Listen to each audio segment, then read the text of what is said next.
It's time for Health Futures with Cypress HomeCare Solutions, Bob Roth. This is Arizona's only show dedicated to providing you with expert advice on how to live a longer, healthier, and happier life. To learn more, call 602-264-8009. That's 602-264-8009. Now, here's your host, Bob Roth. Good afternoon, and welcome to Health Futures, Taking Stock in You. And it must be Friday, and indeed it is not Friday. So this show will be airing on Friday, December 28th, 2018, and it will be the last show of the year. It is hard to believe that we are wrapping up our 5th year of being on Money Radio with this incredible show called Health Futures, Taking Stock in You. And the reason why I say it's going to be airing on the 28th, we are here recording the day after Christmas. It is Wednesday, December 26th, and yours truly is going to be taking a little health sabbatical. I'm not afraid or ashamed to share with my listening audience some of the health challenges I deal with because we are a show about health futures. So one of the challenges I've had over the last, call it 5-6 years, is sleep. And sleep has been really challenging me, and I went in for a sleep test, which I think maybe some of our listening audience has done before as well. And I was diagnosed with moderate stage apnea. So I did try the whole CPAP thing, and that didn't really work for me. Quite frankly, it gave me a panic attack, putting that mask on and all this air blowing in you. But I took it another step and went and saw a ENT surgeon and discovered that I had a 90% blockage in my left septum and enlarged tonsils and a very large uvula. That's that little thing that hangs down from the top of your palate. So tomorrow on Thursday, bright and early, 7:30 a.m., which will be the day before the show airs, I get to have a septoplasty in the left side, and I get to have my tonsils and my uvula removed. So we'll be keeping you up to date on what's going on. I'm going to take a little sabbatical. Next week, Kent Dix from Life 365 will be hosting the show. And enough about me. This show is about health futures, and it's about how our older adult population and people in general can live a healthier, happier life. And I am pleased to bring these two extraordinary guests to the show because the guests are what make our show. I get to host this show, and I get to ask questions of these extraordinary guests. So the guest here to my left is somebody I've gotten to know over the years, and that is Hope Kirsch, and she is with the Kirsch, Goodwin, and Kirsch law firm. Welcome to the show. Well, thank you for having me. And also, good luck to you, and we hope for a speedy recovery and that you'll be able to hear the show when it airs on Friday. Well, thank you. I will definitely be able to hear it. I just don't know if I will be of a clear mind, but let's just hope I'm not in a whole lot of pain. And here to my right is somebody else that has Kirsch in the name, and that would be Lori Kirsch-Goodwin. Welcome to the show. Thank you for having me. And you are sisters. We are. And you're lawyers. Yes. And you call yourselves sisters-in-law. That is so clever. Tell me about your firm and who seeks out your services. Who wants to take that one? You go ahead, Okay. Lori. Well, our firm is about 14 years old now. Correct. And we have been practicing law in special education primarily. We started out because my children are 23 now, but while we were working in insurance law defense in a big firm, I got a call from the school when my children were about 5, and I was told that they wanted to evaluate one of my children, that he's been acting out and they think there might be some issues. So they evaluated my son. You have a son and a daughter? I have two sons. Two sons. Two sons. And fraternal twins. Fraternal twins. Okay. And they don't look alike, they don't act alike, and they were concerned about one of them. Mm-hmm. So we started the evaluation process, and I knew nothing about it. I ran down the hall in the firm that I was working in to my older sister, and said, Would that be the one that's sitting that on my would left? be. Okay, Yes. I just want to make sure. In case there's any are, doubt. You guys are both young looking, so I don't want to sit here and pass judgment who's older than the other. That's a smart move. So and you guys were living here? Yes. Okay. Yes. I moved here almost 24 years ago. Okay. And Hope's been here about 19 19, years. 20 years.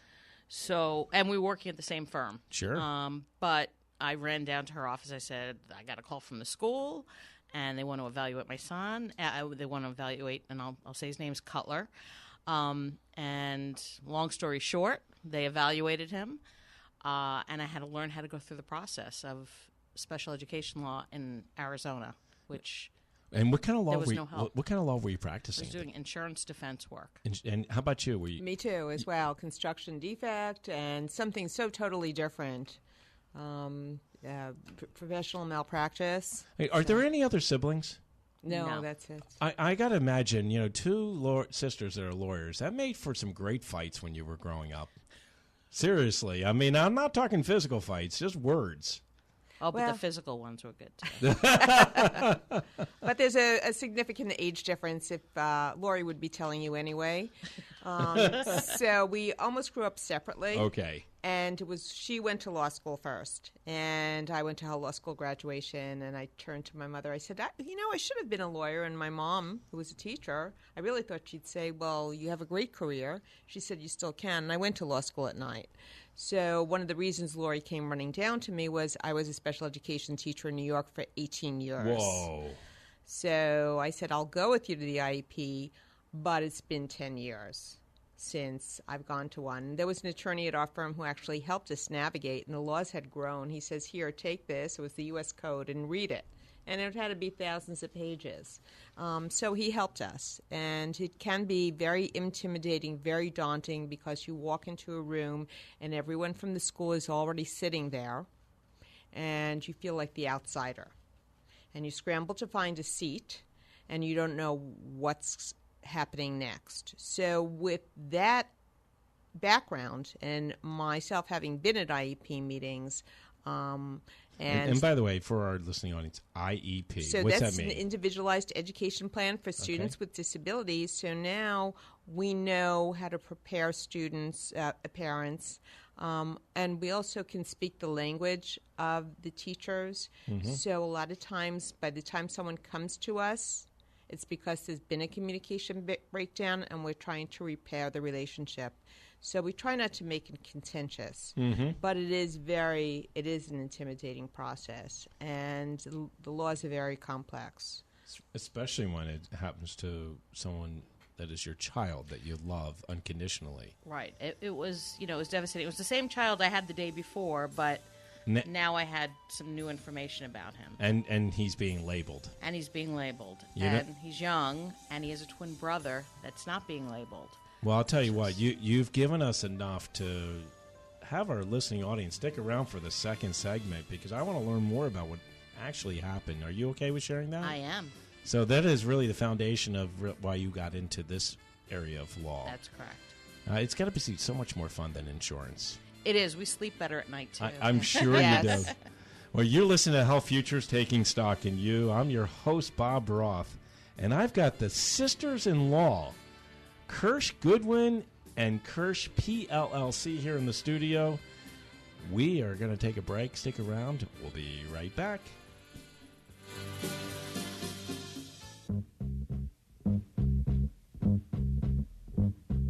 Now back to Health Futures, taking stock in you.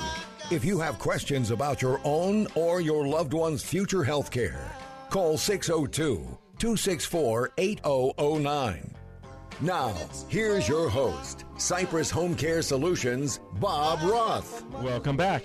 You're listening to Health Futures Taking Stock in You, and we're on our second segment. And if you missed the first segment, go up to our website at cypresshomecare.com, click on the media button, drop down to the third button down, and it's radio show. And you can catch that first segment you missed, and you can catch about 260 others that we've been bringing to you for the last 5 years. Hard to believe that this is the last show of 2018. We'll be talking about 2019 after this. Just crazy, crazy. So if you missed our first segment, we really got introduced to our two guests here. I've got Hope Kirsch and I've got Lori Kirsch-Goodwin here in the studio. They are sisters-in-law. Their practice is Kirsch-Goodwin and Kirsch, PLLC, and they really specialize in working with children, in planning, individual education plan, as you guys shared in the other in the first segment with children with disabilities. It's called IEP. And in our first segment, we were learning a little bit about Lori's son, who is a twin, and his name is Cutler, and you got this phone call. And I want to hear more about this. It's like a mystery, so I want to hear how this thing ends. I'm sure it's going to be great. God, I have such expectations now. So I had gotten the call that they wanted to do an evaluation. Hope went with me to school. I did look for some help, and as Hope mentioned, there was another attorney in our firm, and he kind of helped us through it because there's just not, or at the time, were not many attorneys doing this kind of law. But and this was what year? This was 2000, 2001, 2000. maybe. So it wasn't like you could Google it. Right. Yeah, right, yeah. right. You couldn't find out a whole. There wasn't a playbook. Wasn't the same. Right. There wasn't a playbook. Good. And so he was misdiagnosed multiple times. Even the school said he had ADHD, which he probably has a little bit of that. And he was diagnosed by a couple of different professionals until finally we got the autism diagnosis. And at that time, it was called Asperger's, which right now has been culminated into autism. Right. It's But part of the spectrum. right. And so he was very high functioning, but still on the spectrum. We found that out, and we started getting treatment. And I am a believer, and my son's a result of early intervention. And Where'd you go? We went to Melmed Center. Sure. And Ron Melmed. One of the founders of SARC. Yes. Southwest Autism Resource and Research. Love that place. Centers. And Yes. love Denise Resnick, a good friend. Yes, Good Denise. friend. So you went to Dr. Melmed. So I went to Dr. Melmed, ultimately got the diagnosis of autism. Not at first, I'll be honest. He said it was ADHD as well. But ultimately we did. And he got a lot of help, a lot of interventions. Then as he got older, I took him to another doctor whose name I'd rather not mention. That's okay. Because she gave us a doomsday. My husband and I was sitting there, and she basically said... That's Dr. Rather I Not Say. Right. Got it. Doomsday. Didn't give us good news, Yep. and basically said he's going to be living with us, and don't plan on much. And we started looking for a house with a casita that he could live in, and his brother went off to college, and he was at home, and he turned 21. Wow. And about a month after he turned 21, he walked into the living room. My husband and I are sitting there, and he said, "How would you feel if I go live with Jack and Justin, who are two typical friends of my other sons?" Mm-hmm. So, long story short, my husband and I looked at each other like, "Okay." And ultimately, He was serious. He was serious. And on his own, he went and transferred himself. He was going to PVCC, which was something else they didn't think he'd be doing, but he transferred himself from PVCC to SCC. Wow. And found a house with these two other guys, and started he only drove locally. He wouldn't get on the highway. Started driving on the highway because he had to get to the new SCC, school yeah. and the house he was going to be living at. I got chills. And just just because we don't have that long, unless we make got, this into a multi. We got 2.5 more segments. Keep going. He, I'll give you the fast one. We could always go back. He ultimately graduated from SEC with a associate's degree, and became a paraprofessional, which is a not a legal paraprofessional in a school, Yep. helping students with special needs. He works at a school. Quick plug, AZ Aspire, and he's been there. And the last thing that was missing was a girlfriend. And then 6 months ago, he went on one of those Swipe. We won't mention the name. But he's old enough to swipe. And he met somebody. He's got a car. He's got a phone. He's got a job. I mean, he's got everything he needs. And she and he talked, and he's going back to school. He starts next week at ASU. He's going to go get his teaching degree in special education. Wow. I so love hearing that. Yeah. And I love hearing people that have overcome disabilities and then focus in on being a professional in that area. And you see a lot of people, like whether it be eye doctors, whether it be dentists, see people that may have had an issue and they have taken that cause up. And how wonderful Cutler is done. He has. Hey, Cutler, way to go, buddy. I'm really impressed. And keep that girlfriend. Sounds like she's really good for you. She's a keeper. She's great. Well, you know what? I will tell you, I've learned so much about autism and the different variations of this disorder or disease and, the spectrum in general and the work that SARC is doing here in our community. And, through my relationship with Denise Resnick, I've been a big supporter of her and this First Place. I actually went and checked out First Place, and I know of 29 Palms because that's being run by FSL, Foundation for Senior Living, and it is amazing how when the village pulls together, because it really does take a village. It takes people like Dr. Melmed and Denise to come together, but they can't do it without everybody else. And I'm just amazed, and your story is an amazing story. So. And it's a wonderful community because we have met so many terrific people. And so the autism community is huge in Arizona. People move here for the services, not for the schools, but for the services. But we know everyone in the autism community, and they're all, like you said, it's a village. And Cutler had some really good teachers, so, two in particular that were just phenomenal. And I really think they helped a lot. Well, I think the phrase you used earlier, too, and it's one that I've learned through SARC, is early intervention. And it's so key to get a good diagnosis early enough that if you can do the, what's it called, the Quick Start or Fast Start program that they run. Head Start. No, first started at Denise's place. Oh, sorry. Yeah, but it's through SARC. Yes. It's the Head Start program where you intervene early. Yes. So I want to learn a little bit more about your practice now. Now I understand the roots as to why you're here. Your nephew Cutler and your son Cutler is a living example as to not only you being in this area, but also him seeking out a profession and helping children out that need special education. That is so exciting. So is he at ASU now, or he will be there? He starts next week. Next week. All right. Way to go, Cutler. Got a little Boston taking us out. Randy, thank you very much. We're at halftime here at Health Futures. We've got the sisters-in-law here. Stick around. We'll be right back.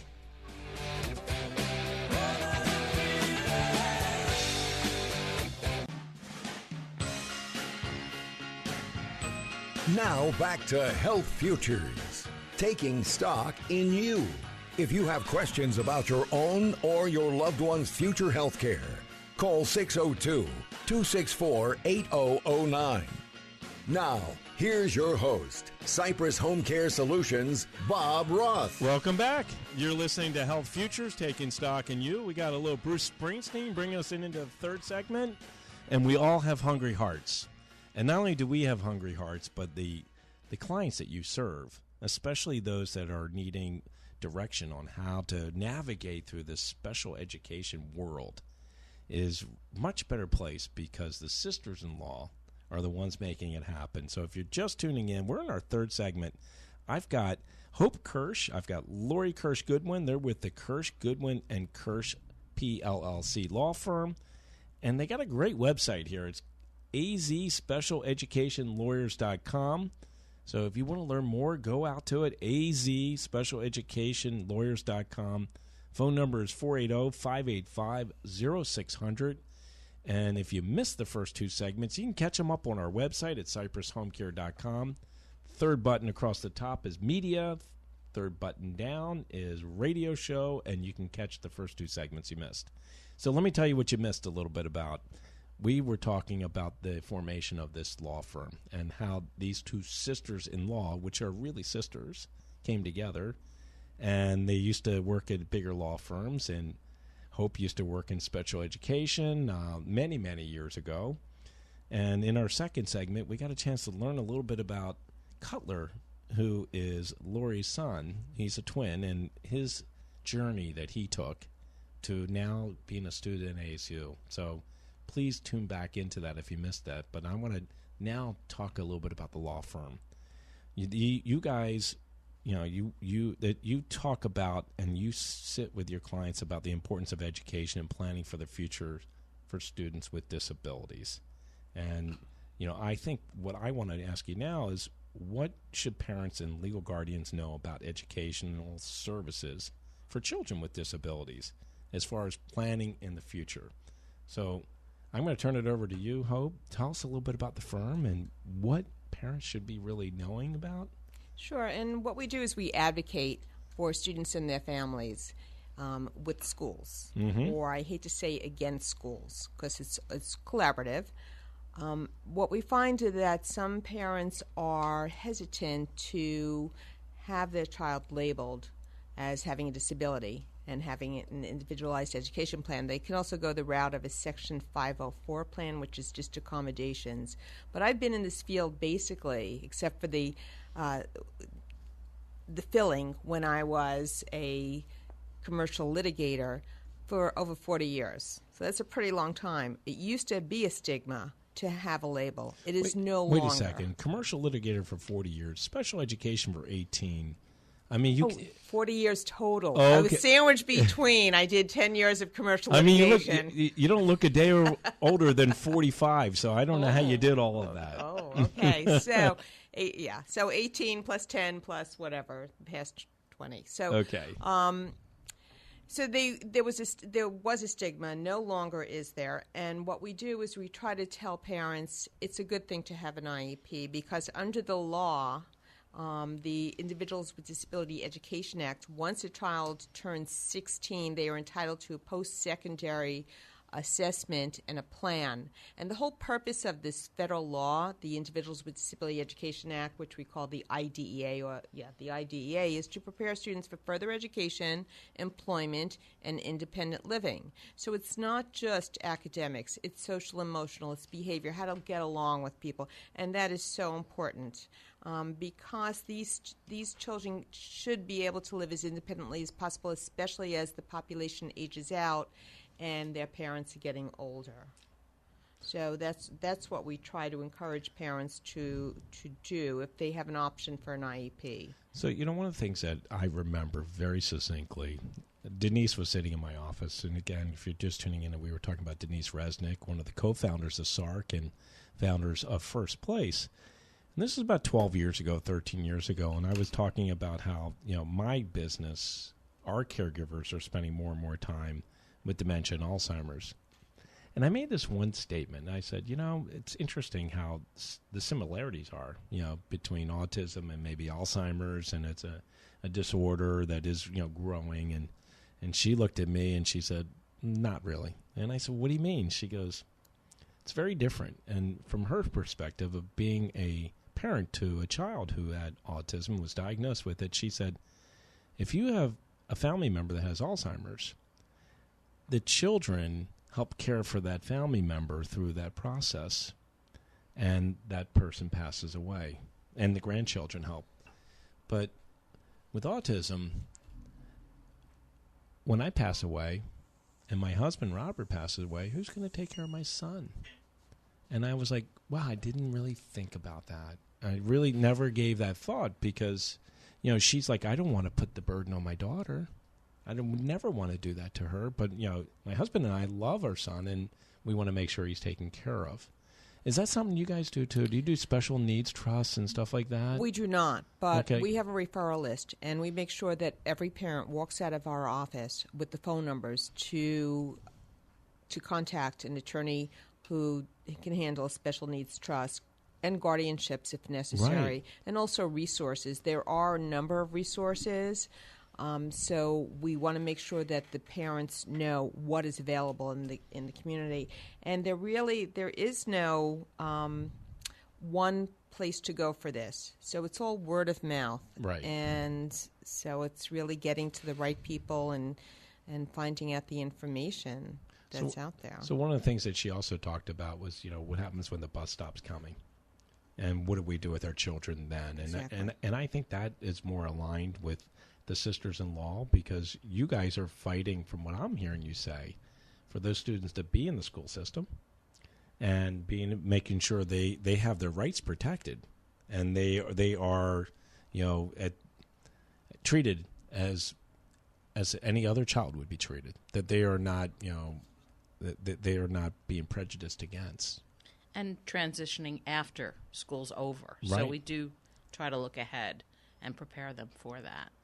And can you give us, our listening audience, about some of the things that you do to help prepare for that? C's for Autism. There are a number of programs. We try to get them involved in vocational programs that are out there. So that's the easy part. Like you said, the hard part is where are they going to live. Right. That is something we're very limited in being able to help them, but we give them the resources to find out. But we want to make sure that they are connected with a place of employment. And there are a number of agencies that can help with that as well.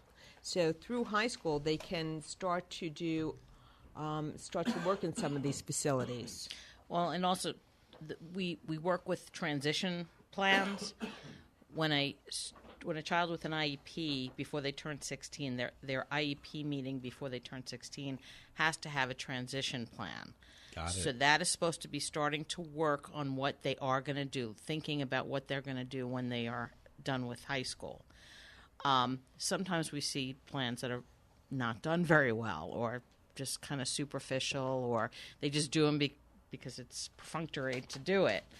But when we get involved, we try to make sure that there's really a plan there, both for independent living, post-high school, either education or a living. We try to get vocational rehabilitation involved so that they come to the meetings and we can find out what help they can provide as well.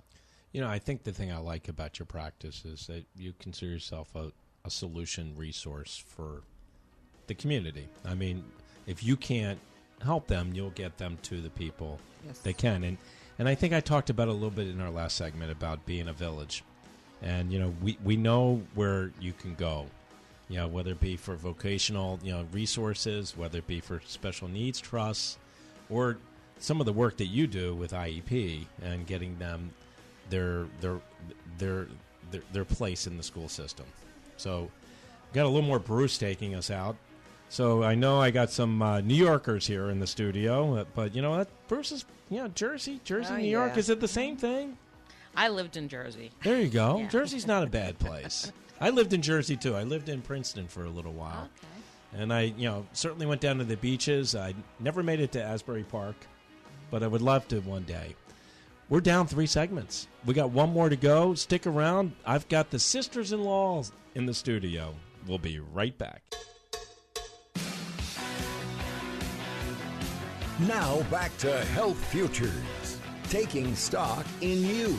If you have questions about your own or your loved one's future health care, call 602-264-8009.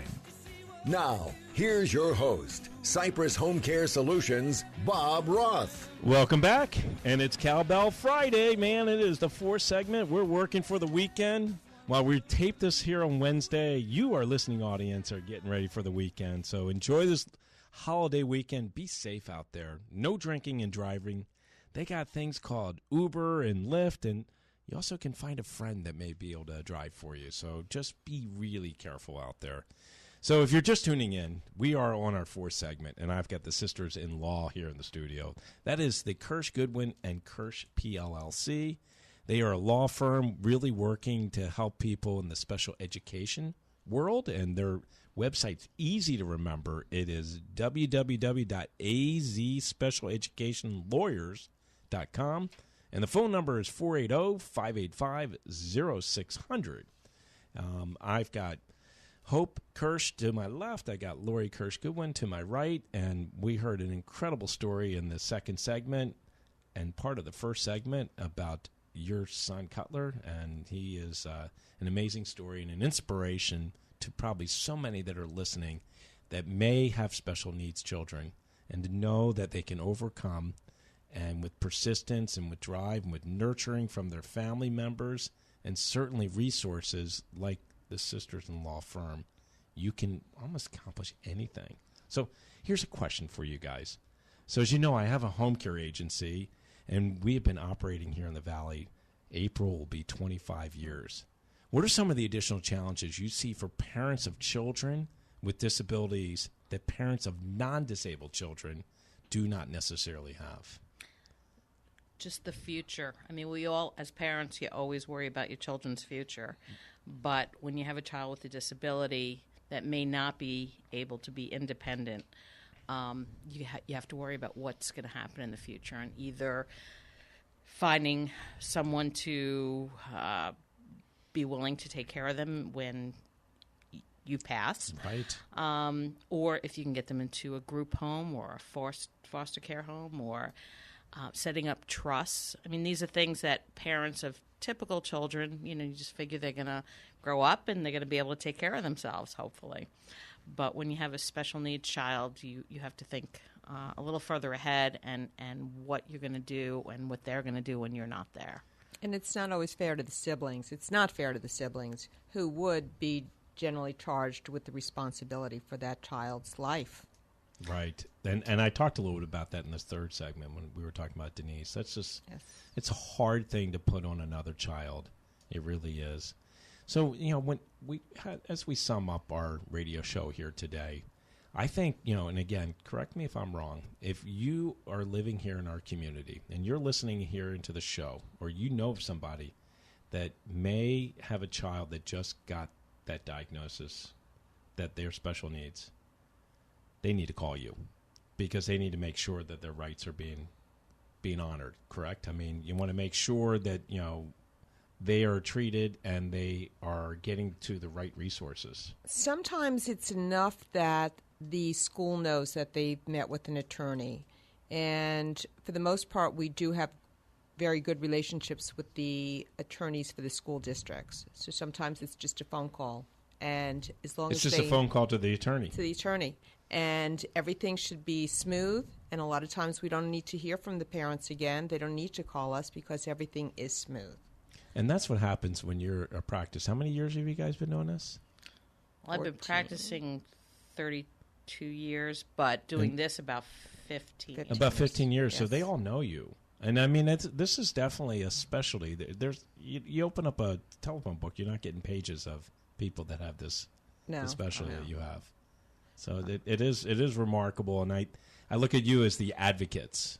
You're advocating for the rights for these families and these individuals that have got this label, so to speak, right? And we love it, and we're fortunate to be able to do this, and we're fortunate to be able to help. That is incredible. You're doing incredible work, and as I sit here and look at you, Lori, our show is about health, and I understand you're a survivor. I am. Are you okay talking a little bit about what you dealt with and what you overcame? Yes. I had breast cancer. I had a double mastectomy, reconstruction. Found out I had the BRCA gene, so I also had a hysterectomy. Sure. And I'm 9 years clean now, so it was tough, especially with a special needs kid. I have to add that in there. Trying to explain to him and him worrying was really tough. The label of our show is Health Futures, and it is amazing what we can do today, because in yesteryears, so to speak, if you had what you had, breast cancer, they would have taken your breast, but they wouldn't have taken your ovaries and had a hysterectomy. And very commonly, that cancer would metastasize to those areas as well.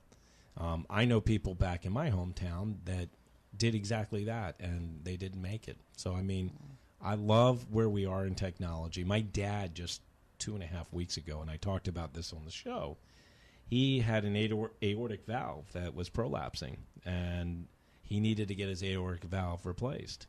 And they replaced it with a Cowles valve. They did through the carotid artery. They didn't open up the chest. It's been over 5 years since they've been able to do it through arteries. and they put a balloon in, and they kicked out the old aortic valve and inserted a Cowles valve. That's incredible. Almost instantaneously, he was feeling relief. He could breathe better. He had more stamina. He was dealing with some edema. All that fluid just flushed out of him. It's amazing what we can do in healthcare. And I thank you for being on the show. I love what you guys do, and I called you the advocates. I mean, you really are advocating for families and really helping them, and I think that is amazing. It really is. Yeah. And, you know, I love that we're able to bring resources like you guys together. So anything special planned for New Year's? I'm going to see my sister. You don't have to go very far. I don't see her enough during the week, so. Well, enjoy New Year's. It's hard to believe we wrapped down 2018. Yes. 2019 should be a great year. Yes. We're looking forward to great things. And again, I want to say to our listening audience, be really careful. You know, we have resources out there. You know, the police are looking for people that are impaired. And impaired isn't just drinking. It's anything that you may be taking. So use Uber, use Lyft, find a friend, and always tune in here at Money Radio Studios, Health Futures Taking Stock in You. Next week, we have Kent Dix guest hosting. I will be on sabbatical for a couple weeks, but I'll be renewed. I'll be like the $6 Million Man. They can rebuild us, right? Well, I can't thank you enough. Thank you, and a speedy recovery. Good luck. Appreciate it. Appreciate it. Thank you. Well, you've been listening to Health Futures Taking Stock in You. I'm your host, Bob Roth. I've had the pleasure of having the Kirsch-Goodwin and Kirsch Law Firm here in studio. They deal with special education for the special needs children out there. You can always catch them at azspecialeducationlawyers.com or call 480-585-0600. I know we have like maybe 30 seconds left. Any parting comments that you want to make? Well, we're just fortunate to be able to do what we do. And like I said, we've met some pretty wonderful people. And our goal is just to make every student's life better. I love that. And Lori? And just early intervention. Just keep that in mind that anything's possible. I want to get you back on because I want to talk about Cutler maybe next year to see what he's doing. He's an inspiration to all of us out there, especially our listening audience that has a special needs child. Just know that there's hope. And you know what? If you provide enough love and coaching and guiding and you get the right counseling, anything can happen. You're listening to Health Futures Taking Stock in You. We'll be around next week. Have a great weekend. Happy New Year. We'll see you in 2019. There's no place like home. You've been listening to Bob Roth's Health Futures. If you have questions about your own or your loved one's future health care, call Cypress HomeCare Solutions at 602-264-8009. That's 602-264-8009. Or visit CypressHomeCare.com. Be sure to join Health Futures with Bob Roth every Friday at noon, right here on Money Radio 1510 and 105.3 FM.